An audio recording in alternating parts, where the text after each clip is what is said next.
বাবা ছাড়া একজন সন্তান আসবেন, আল্লাহ পাকের কুদরত দিয়ে সৃষ্টি হবেন।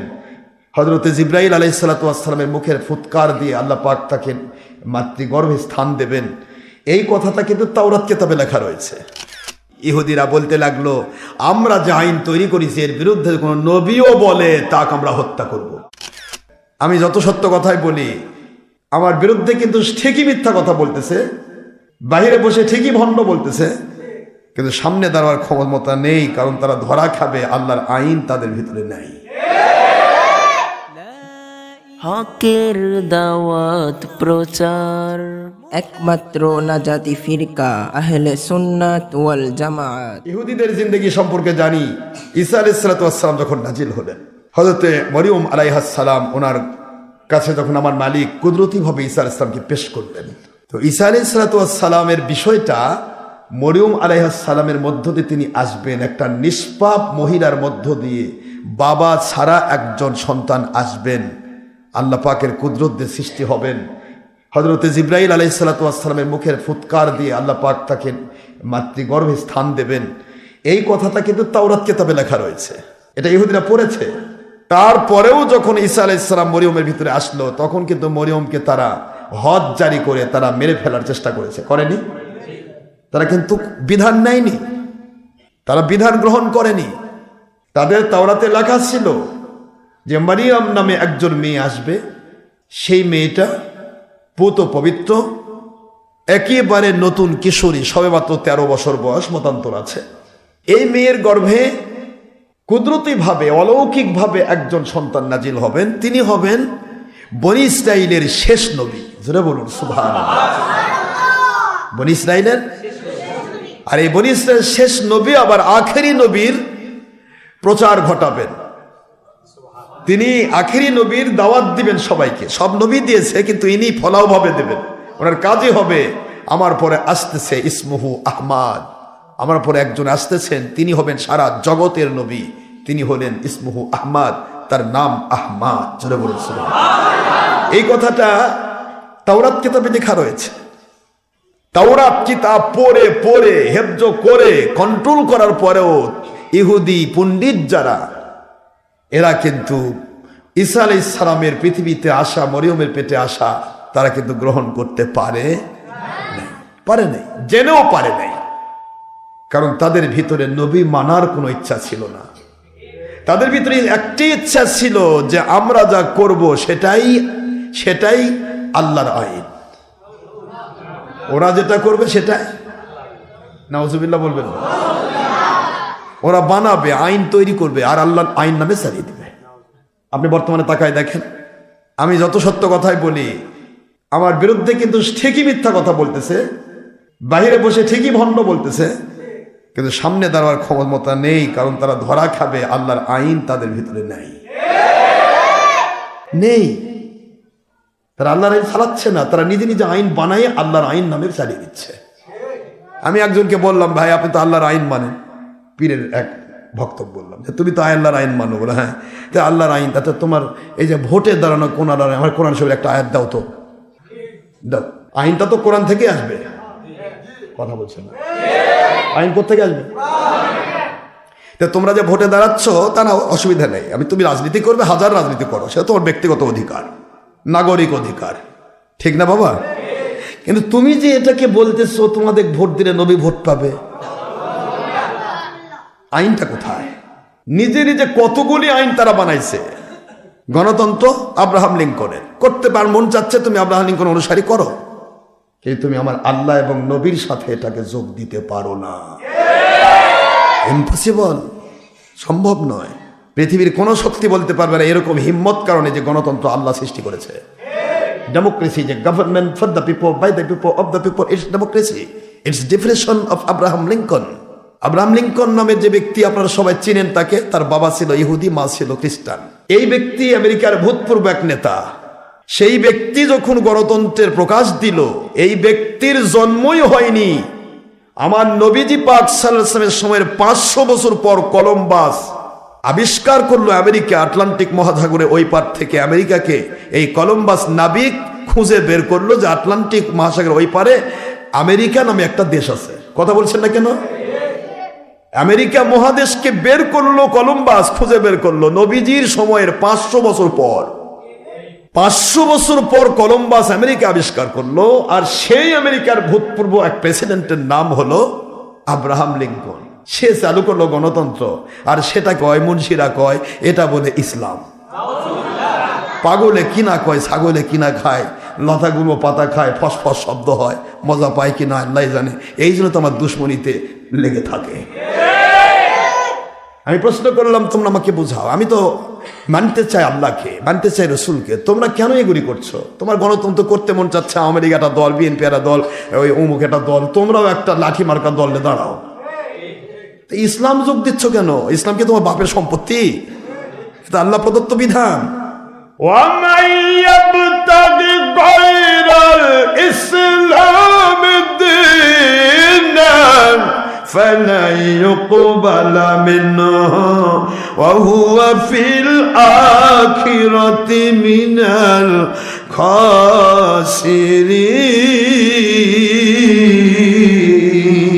الْخَاسِرِينَ।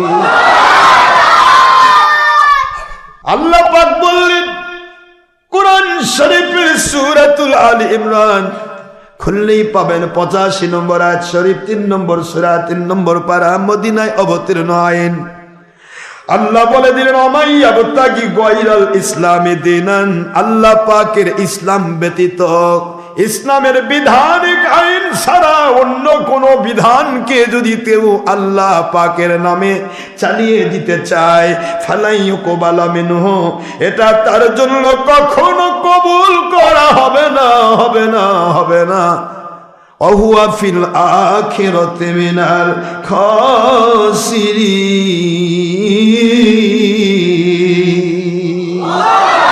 ওরা আখিরাতের জগতে ধ্বংস হয়ে যাবে। নাউজুবিল্লাহ। সূরাতুল আলে ইমরানের 85 নম্বর আয়াত শরীফ।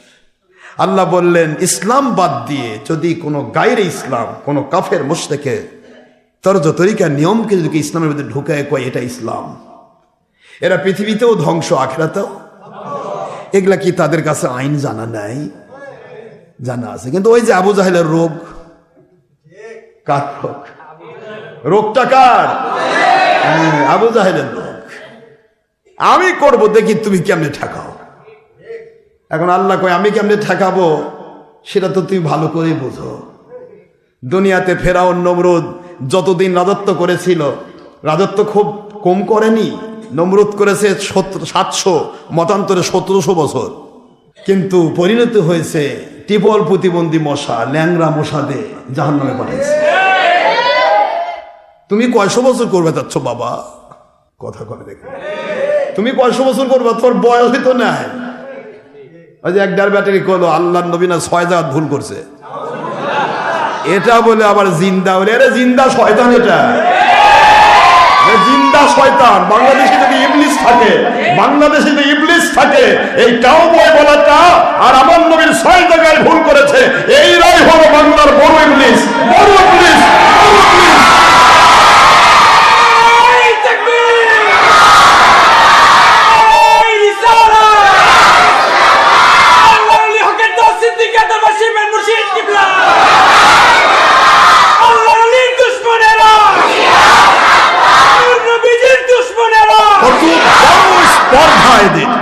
এদের কত বড় স্পর্ধা। আমার মালিক বলতেছেন হো লাফসান উবেদিয়ার আখেরি নবী মুহাম্মদুর রাসূলুল্লাহ সাল্লাল্লাহু আলাইহি ওয়াসাল্লাম as well as like the loves and obey their Allah subhanahu wa ta'ala. Subhanallah. Ayat Sharif number 18 Suratul Nisa, part of 3, surah number 4 in Quran Sharif Madaniya. Allah speaking, wa man yuti'ir rasula faqad ata Allah.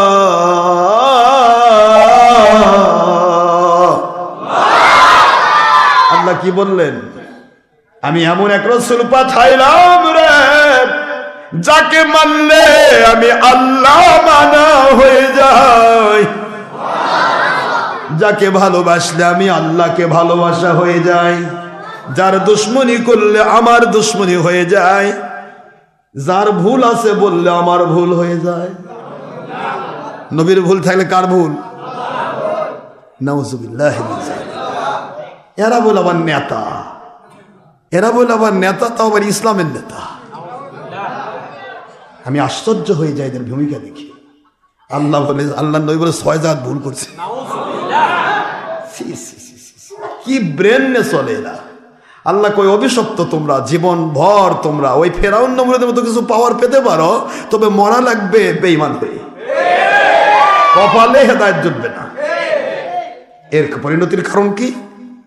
কেন এটা হলো? মাইয়াহদিল্লাহু ফাহুয়াল মুহতাদি ওয়া মান ইউদ্লিল ফালান তাজিদ লাহু ওয়ালিয়ান মুরশিদা।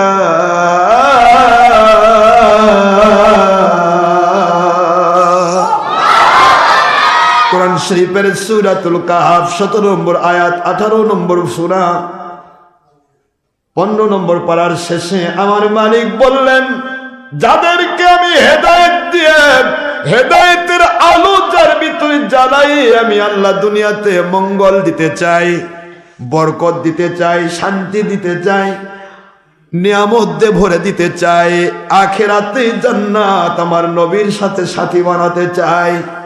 ওই মানুষগুলোকে আমি আল্লাহ হেদায়েতের ওলি মুর্শিদ পর্যন্ত পৌঁছায়া দেই। হেদায়েতের ওলি মুর্শিদ না পাওয়ার কারণে এদের কপাল পোড়া। বলবার চাই একটা, হয়ে যায় একটা। কারণ হিট করতেছে ইবলিস শয়তান। ইবলিস শয়তান যদি কলবে বসে থাকে তাহলে কি ভালো বলতে দিবে? ভালো বলতে দিবে না। কেন? আর জায়গা ছিল না। ওইটুকু বাদ ওই ফস করে ওই কথা কেন বার হওয়া লাগবে? নবীর বিরুদ্ধে কথা বলা লাগবে কেন? তুমি ইসলামের নেতা সাজেছো, ভালো কথা, কিন্তু তুমি তোমার মুখ থেকে নবীর বিরুদ্ধে কথা যাবে কেন? তুমি নবীকে সেভ রাখো না কেন? তুমি নবীর বিরুদ্ধে যখনই কথা বলেছো তোমার তো তলা খুলে গেছে। এখন তোমার দাম কি? হয় তওবা করতে হবে, নয়তো বা বেঈমান হয়ে মরতে হবে। এগুলা কোনো ইসলাম নেই। উপরে লেখা আছে একেবারে খাঁটি গাওয়া ঘি, ভিতরে খুলে দেখেন একেবারে খাঁটি মদ। কথা কন। এখন এই যে খাঁটি মদ ওই ভিতরে দিছে, এটা কি জেনে বুঝে দিছে না না বুঝে দিছে? জেনে বুঝে দিয়েছে। এখন জেনে বুঝে মদ দিয়ে উপরে দুধের লেভেল লাগাই দিল। যেমন এই জেনে বুঝে নবীর দুশ্মন আল্লাহর দুশ্মন এজিদ বাহিনী হয়ে উপরে ইসলাম লাগিয়ে দেওয়া, তেমন একই জিনিস, সিমিলার পজিশন, সিমিলার পজিশন, একই জিনিস বাবারা। জেনে বুঝে যারা এই সমস্ত কাজ করে আমাদের মরণ হয়ে যেতে পারে। আল্লাহ নবীর দুশ্মন কোন শয়তান আমাদেরকে কোনো ক্ষেত্রে আমাদের সহায়তা পাবে না, অসম্ভব, ইম্পসিবল। আমাদের আইন হলো, আমাদের টার্গেট হলো, আমার ফার্স্ট অ্যান্ড লাস্ট টার্গেট হলো, একদিকে গোটা পৃথিবীর রাজত্ব দাঁড়িয়ে আছে, একদিকে গোটা পৃথিবীর রাজত্ব, আরেকদিকে মৃত্যু। মাঝখানে কন্ডিশন, আপনি সত্য বন্ধ করেন, আপনি পৃথিবীর রাজত্ব পাবেন। আপনি সত্য বন্ধ করবেন না, আপনার মৃত্যু ঘটবে। Only one time, only one day আর নাইট।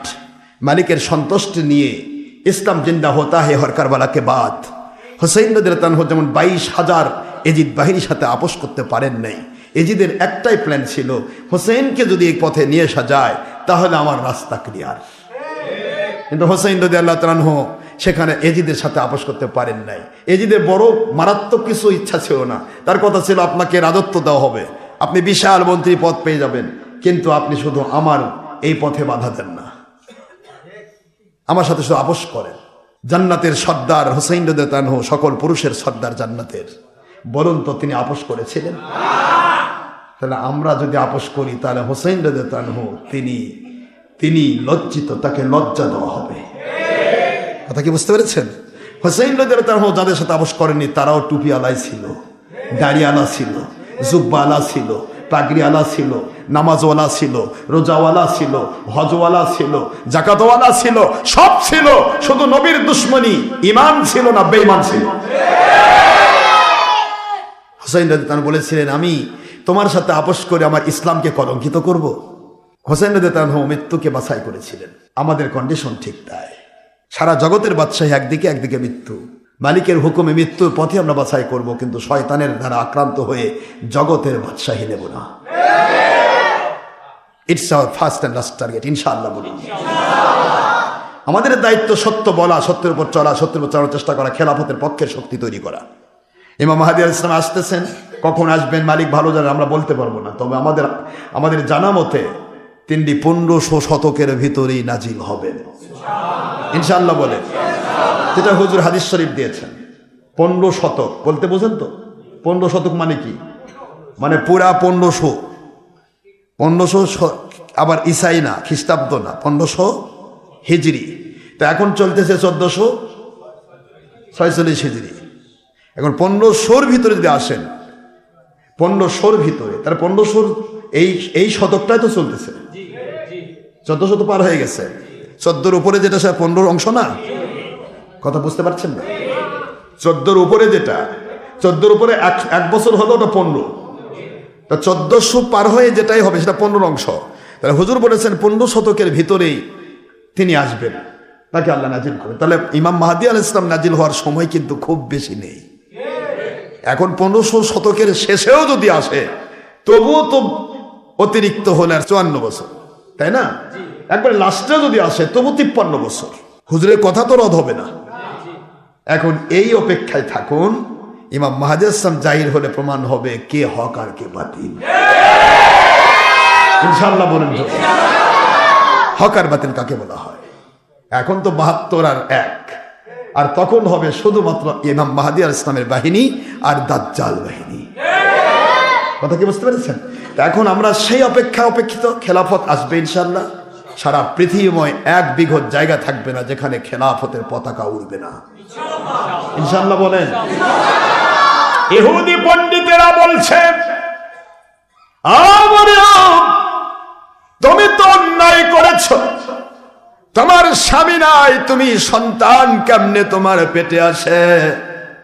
এই মুহূর্তে যদি আগামী সকালবেলা তোমাকে আমরা সঙ্গে সার করব, নাউজুবিল্লাহ।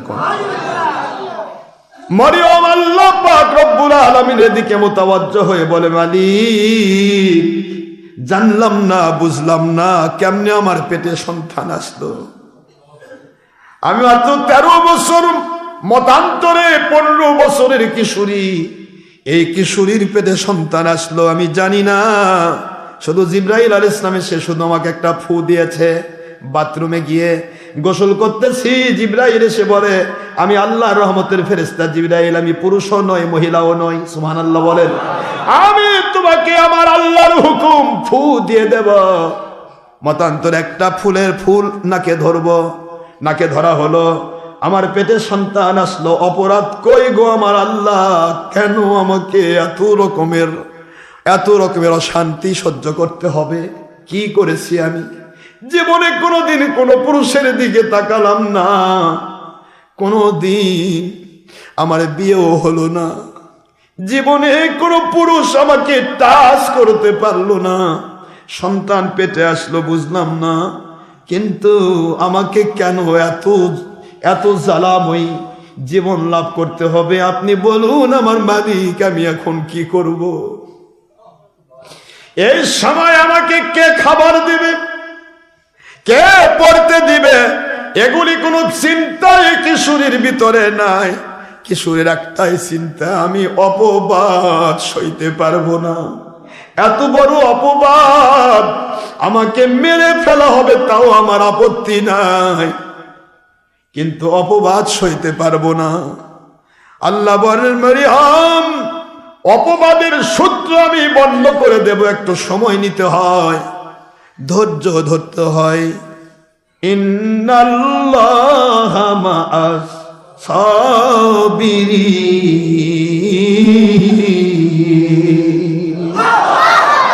আল্লাহ পাকের রহমত, শান্তি, বরকত ধৈর্যশীলদের সাথেই থাকবেন। ও মরিয়ম, আমি আল্লাহ আপনাকে বলছি, আপনি মরুভূমির দিকে চলে যান, ওরা আপনার পশম তুলতে পারবে না। মরুভূমির ভিতরে চলে যান, বাইতুল মাকদাসের খাদেমা থেকে বের হয়ে রাতের অন্ধকারে মরুভূমির দিকে রওনা দিলেন ইহুদি বেঈমানদের ভয়ে। এরা বলে আইন মাননেওয়ালা, এরা বলে আইন মাননেওয়ালা বড় বড় হুজুর। ইহুদি পণ্ডিতেরা সবই জানত, কিন্তু ওদের চিন্তা এই মুহূর্তে ঈসা আলাইহিস সালাম আসছে, তাকে যদি গোড়া থেকে নির্মূল করতে না পারি আমাদের 2 নম্বরই ধরা পড়ে যাবে। গোটা জগৎ দখল করেছি, পুরা প্যালেস্টাইন, পুরা জেরুজালেম এরিয়া আমাদের ইহুদি পণ্ডিতদের আন্ডারে ইসলামের নামে আইন চলে। এই মুহূর্তে ঈসা আলাইহিস সালাম অলৌকিক ভাবে যদি নাজিল হয়ে যায় আমাদের সব ধরা পড়বে। ধরা পড়ার ভয়ে আমরা যদি মরিয়মকে মেরে ফেলতে পারি ঈসাও মরে যাবে, আমাদের আর কেউ ধরতে পারবে না। কত বড় বেঈমান! আল্লাহর নবীকে পর্যন্ত মেরে ফেলতে চায়। ঈসা আলাইহিস সালামের আম্মা জান আল্লাহর হুকুম মানার জন্য মরুভূমির দিকে চলে গেলেন। মরুভূমির ভিতরে ধু ধু মরুভূমি, কেউ নাই। একটা মেয়ে তো বাড়ি থেকে ঘর থেকে বের হলে ভয় পায়, তাতে আবার মাত্র 13 বছরের কিশোরী। কি এমন তার বয়স হয়েছে? ইমরান আলাইহিস সালামের মেয়ে, যার নামে সূরাতুল আলে ইমরান। জোরে বলুন সুবহানাল্লাহ। ইমরান আলাইহিস সালামের মেয়ে এবার চলে যাচ্ছেন মরুভূমির দিকে। গোটা মরুভূমি শুধু শিয়াল আর নেকড়ে বাঘের বিচরণ ভূমি। এই জায়গায় হযরতে মরিয়ম আলাইহিস সালাম চলে গেলেন। কিছুক্ষণের পরে আমার মালিক সকাল করে দিলেন। ছোট্ট একটি মরা গাছ মাথা ভেঙে পড়েছে, একটা খেজুর গাছ। এই খেজুর গাছের নিচে আম্মা মরিয়ম আলাইহিস সালাম গর্ভবতী, ঈসা আলাইহিস সালাম তার পেটে। আস্তে করে সারা রাত তো ঘুম হয় নাই, শুধুমাত্র সারা রাত তাকে জাগতে হয়েছে। বিশাল মরুভূমি পাড়ি দিতে হয়েছে, ইহুদিরা যেন তাকে ধরতে না পারে। মরা গাছের নিচে বসে চিন্তা করে, মালিক আমি কি করব এখন? এই মুহূর্তে আমার মালিকের আওয়াজ হয়, মরিয়ম, যে এই গাছের নিচে তুমি বসেছ, তুমি বসো নাই, আমি আল্লাহ তোমাকে বসাইছি। গাছটার মাথা নাই গো মরিয়ম, কিন্তু তুমি গাছে আস্তে করে একটা করে থাবা দাও, আমি আল্লাহ টাটকা তাজা পাকা খেজুর তোমার কোর্সা ভরে দেব।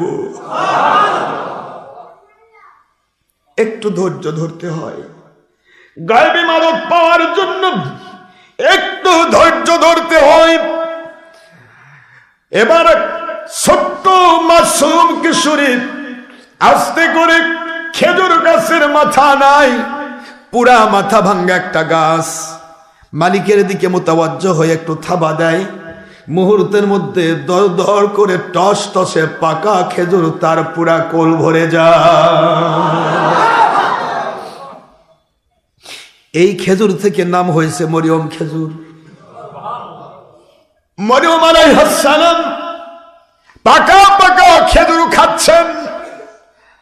আল্লাহ বুঝাই দিলেন, আপনার সন্তানের জন্য, আপনার জন্য যত ক্যালোরির প্রয়োজন এই খেজুরের ভিতরে আমি আল্লাহ দিয়ে দিয়েছি, কিছুই লাগবে না। মরিয়ম খেয়ে নেন, পাকা খেজুর খেয়ে নেন।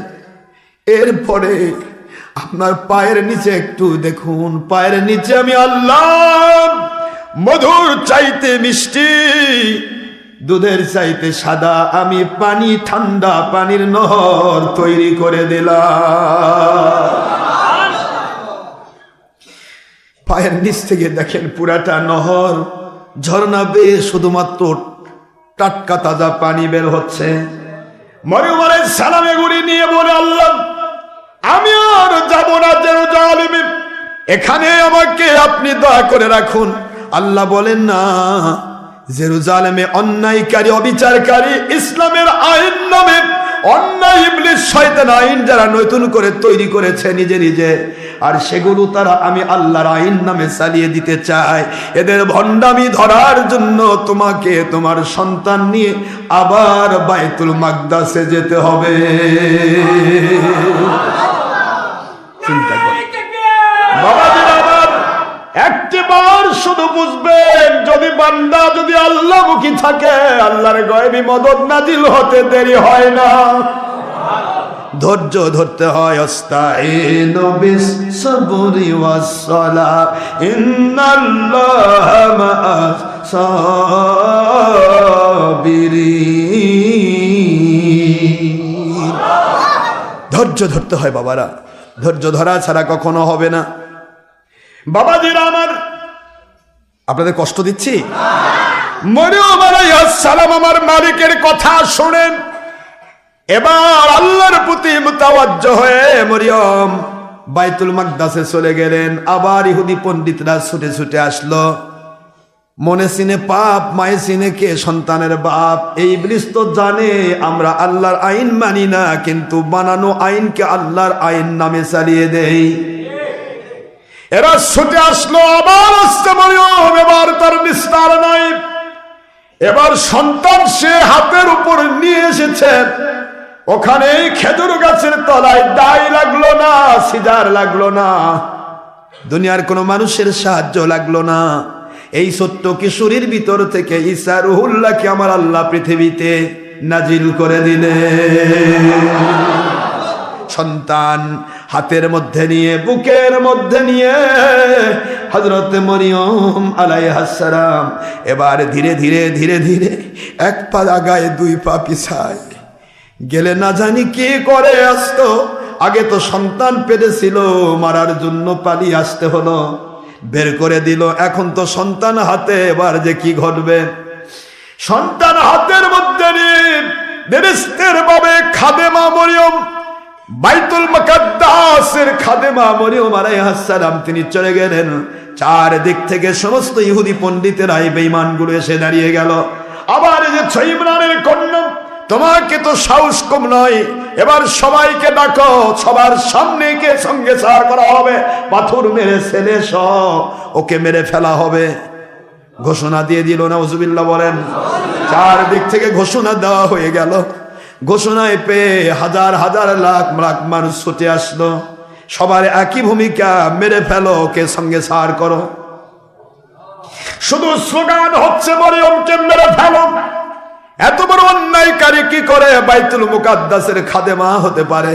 একে মেরে ফেলো। মরিয়ম আলাইহিস সালাম চোখের পানি ছেড়ে দিয়ে চুপ করে আছে। জিজ্ঞাসা করে, মালিক বলেছে একটা কথা বলবে না মরিয়ম, তোমার শরীয়তে আমি রেখেছি কথা না বললেই সে রোজাদার। রোজাদার কথা বলতে পারবে না, ইশারায় কথা বলবে। সবাই বলতেছে কি প্রশ্ন, কি উত্তর দিতে চাও বলো, ছেলে কোত্থেকে আসলো? এবার মরিয়ম আলাইহিস সালাম বলেন, আমি রোজাদার। এই যে আমার সামনে কোলের মধ্যে সন্তান, একে জিজ্ঞাসা করো, জিজ্ঞাসা করো, তাসাল, সবাই জিজ্ঞাসা করো, এমনি আমার এই সন্তানটাকে তোমরা জিজ্ঞাসা করো, পেয়ে যাবে। এটা তিনি ইশারায় বুঝিয়ে দিলেন। এবার ইহুদি পণ্ডিতেরা কি বলবে? চারদিক থেকে তো মানুষ দাঁড়ানো, আর তো এবার গোমর শেষ, গোমর খুলে যাচ্ছে। ইহুদি পণ্ডিত জানে ব্যাপার কিছু ঘটবে, কিন্তু কিছুই করার নাই। জিজ্ঞাসা যখন করতেই বলছে, করতেই হবে।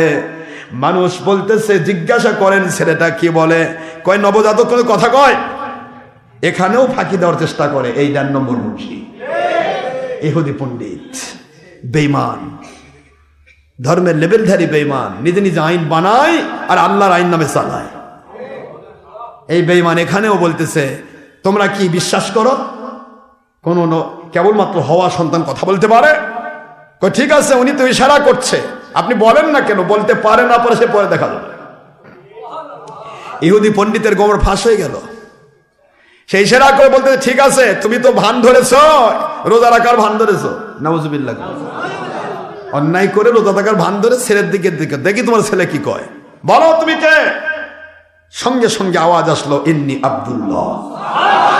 একটু জোরে আওয়াজ দিতে হবে সুবহানাল্লাহ। ইন্নী আব্দুল্লাহ আতানিয়াল কিতাব ওয়া জাআলানি নবিয়্যা।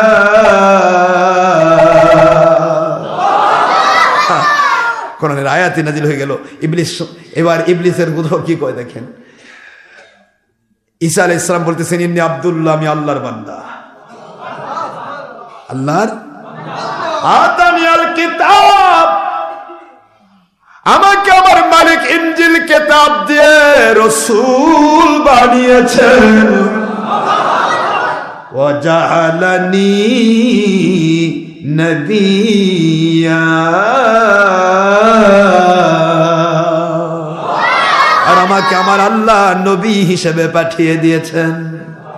রে ইহুদিরা, ওখানে তোমরা তাওরাত কিতাব খোলো, অমুক জায়গায় লেখা আছে আমি আসব বাবা ছাড়া। ইহুদি পণ্ডিতেরা শুধু পরে আসার খায়, কেউ আসার দেওয়া লাগে না, এমনি আসার খায়। আসার খায় আর পরে ওঠে আর আসার খায়, মানে হাত পা অবশ হয়ে গেছে। দৌড় দৌড় পালিয়ে দৌড়। মানুষ এখন ভাবতেছে যে পিটবে ধরে সবাক, পিটানির ভয়ে সব পণ্ডিত পালিয়ে গেল। ঈসা রুহুল্লাহ আলাইহিস সালামের বিজয় হয়ে গেল। একটু সুবহানাল্লাহ পড়বেন না? কিন্তু বিজয় হলে লাভ কি? ইহুদিরা বলতে লাগলো আমরা যে আইন তৈরি করেছি এর বিরুদ্ধে কোন নবীও বলে তাকে আমরা হত্যা করব। আজকের যুগেও তাই দেখা যাচ্ছে। পৃথিবীতে যদি আল্লাহর নবী এখন নাজিল হয়ে যদি এই 2 নম্বর মুনশিকের বিরুদ্ধে বলতো, এরা ওই নবীর বিরুদ্ধে লেগে দিত। এই ধরনের বেঈমানেরা। আমরা কোরআন সুন্নাহর সত্য কথা বলতেছি, ডকুমেন্ট সাপেক্ষে, সামনে আসা তো দূরে থাক, বাইরে কই ভণ্ড যা যাবে না, একাই বোঝে।